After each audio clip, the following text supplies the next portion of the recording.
Bonjour, c'est Gilles sur boursicoté.com. Voici l'analyse technique Forex et matières premières pour cette journée du jeudi 11 février 2016. Avec une poursuite du mouvement haussier sur la paire de devises euro-dollar, puisqu'après ici avoir marqué une phase de consolidation assez appuyée, finalement on est juste revenu ici chercher une zone de support et les moyennes mobiles 20 et 20 exponentielles, et ben les cours finalement ont continué pour aller chercher le nouvel objectif qui avait été fixé à 1,3738. Donc on est venu ici tester cette zone de résistance avant de se stabiliser ici d'un point de vue court, très court terme. Alors par rapport à un message que j'ai reçu, je vous avais effectivement donné un objectif ici sur un niveau de Fibonacci. Hop, pardon. Voilà, que je vous avais donné donc à 1,1354. Alors on me disait que cet objectif ici avait été atteint.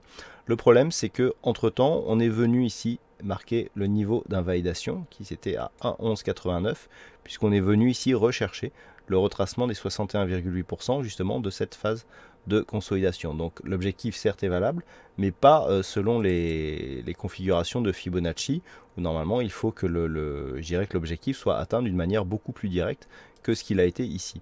Donc effectivement, on valide l'objectif, mais pas la bonne manière, je veux dire. Donc par contre, ici la zone horizontale, elle, est validée.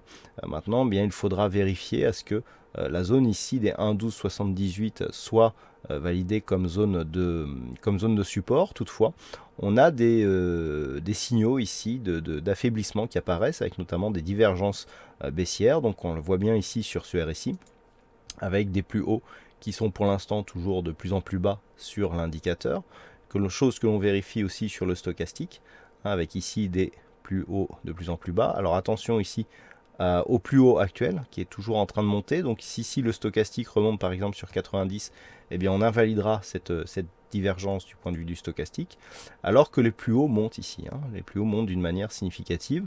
Donc le prochain signal sera une éventuelle rupture haussière de cette zone des 1,3738, mais vu la configuration en légère surachat et avec ces divergences, on devrait assister ici à une phase de consolidation en direction des 1,1278. C'est sur une rupture de cette zone que l'on pourra assister à une phase de consolidation un peu plus conséquente, ce qui pourrait marquer une stabilisation de la tendance court terme. Là pour l'instant, on a des signaux d'affaiblissement, mais les cours continuent à monter, donc on conserve un biais haussier d'un point de vue court terme sur la paire de devises euro-dollar. Sur le dollar yen, on avait défini hier un objectif à 112,57. À peine le temps de donner les objectifs, donc sur rupture ici des 114,21.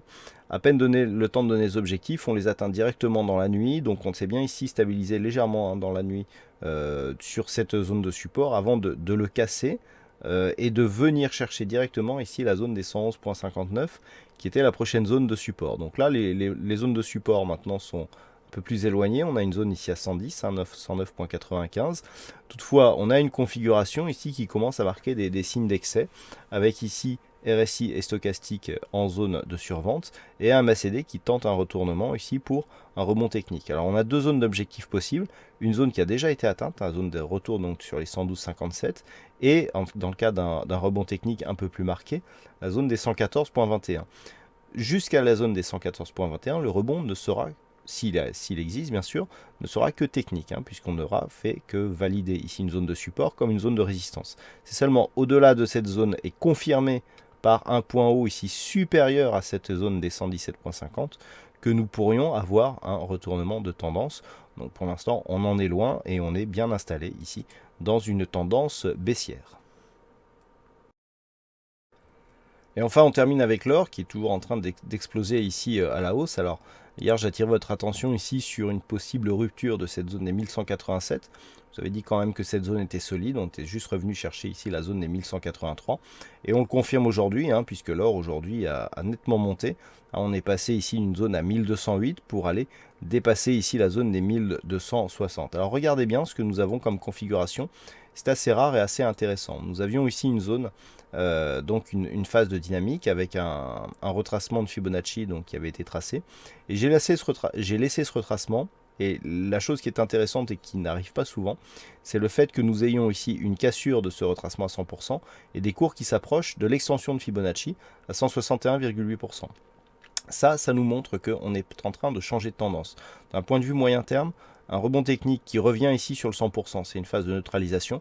Par contre, sur l'élan, une poussée ici qui vient chercher d'une manière assez directe la zone d'extension, et on peut considérer que c'est direct ici d'un point de vue moyen terme, et bien ça c'est un signal de retournement. Donc cette zone elle se situe à 1267.4, l'extension de Fibonacci à 161,8%. Sinon, eh bien, la tendance elle est naturellement fortement haussière.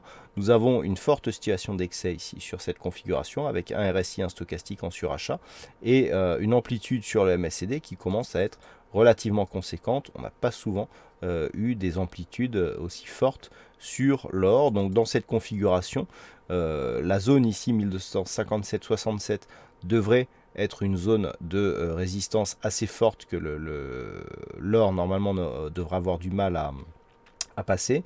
La prochaine zone de résistance majeure se situe à 1310 $ l'once. Il semblerait que l'on ait un petit mouvement de consolidation avant éventuellement d'atteindre cette zone. Donc dans cette configuration, on multiplie ici, configuration totalement hors Bollinger sur les bougies pourtant en unité 4 heures. Effectivement, on reste dans une tendance relativement forte de tendance haussière, donc d'un point de vue court terme.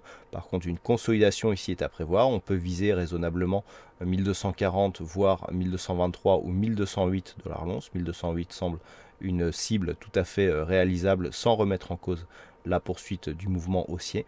Mais l'objectif, donc, c'est 1, cette zone des 1267 et 2, cette zone des 1310 $ l'once. Voilà ce que nous pouvons dire sur cette analyse technique Forex et matières premières. Passez une bonne soirée, bonne chance dans vos prochains trades. On se retrouve dès demain pour d'autres analyses techniques sur le site boursicoté.com.